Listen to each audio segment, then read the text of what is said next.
Добрый день, уважаемые белорусы! Приветствую вас в салоне отопительного оборудования Котлов Бай в городе Минске на улице Алибегова, 12Б.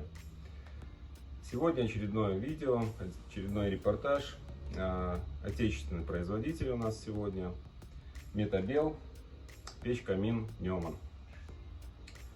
Метабел выпускает стальные печи-камины с футировкой из шамота или вермикулита. Служит это защитой, собственно, самого металла от прогорания, а также для повышения температуры в топочной камере. Это, в принципе, влияет и на КПД печек. Ну и опять же, чем выше температура в топочной камере, все мы знаем, тем меньше коптятся, загрязняются стекла. Эта модель интересна тем, что она высокая.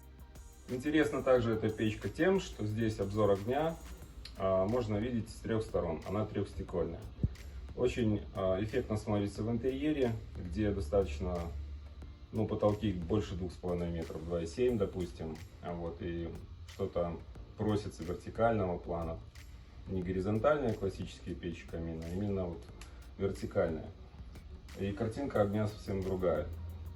Очень важно в таких печах обычно, как выглядит, как устроен дымоход. Во-первых, он должен быть определенно хорошей высоты, то есть где-то 4-5 метров и выше, чтобы тяга была достаточной для того, чтобы дым беспрепятственно и с хорошей интенсивностью уходил в трубу дальше на улицу. Иначе в маленьких дымоходах мы столкнулись с этим при недостаточной тяге, то есть дым не попадает при этом в помещение, но он какое-то длительное время находится в топочной камере, и несмотря на системы чистое стекло, он все-таки копоть остается на стеклах. Поэтому дымоход должен быть с хорошей высотой, с хорошей тягой. Для того, чтобы стекла здесь оставались чистыми, есть отдельная регулировка системы чистое стекло.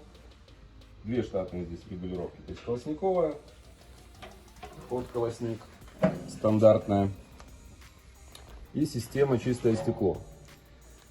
Причем стекла здесь через эти дефлекторы, то есть воздух поступает по всей плоскости стекла, по всей высоте, с одной, со второй стороны, с этой стороны тоже, со стороны дверцы.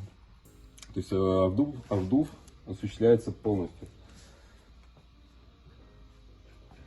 И, конечно же, нужно применять сухие дрова. Это очень важно, потому что только влажные дрова, несмотря на наличие этих дефлекторов с обдувом стекла, все равно стекла будут загрязняться.